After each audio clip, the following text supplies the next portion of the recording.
Today I'm going to show you how to make blackcurrant flapjacks. You will need 300 grams of oats, 150 grams of butter, 150 grams of brown sugar, I've used demerara, 3 tablespoons of golden syrup, and 200 grams of blackcurrants.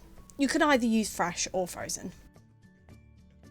Firstly, to your oats add your sugar and give it a mix. Then add your blackcurrants and give it a mix.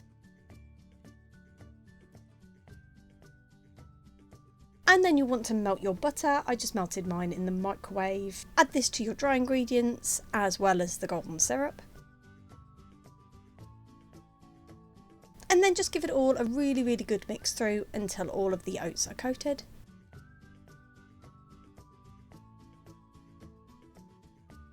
And then to a pre-lined and pre-creased baking tin. Mine was 7 inches square or 18 centimetres square. You then want to put your mixture into your tin. Just levelling it out as much as possible. And then I just like to press down the flapjack mixture just to compact it.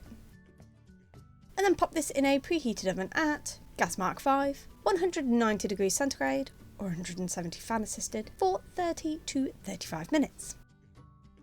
And there you have it. That's how you make blackcurrant flapjacks.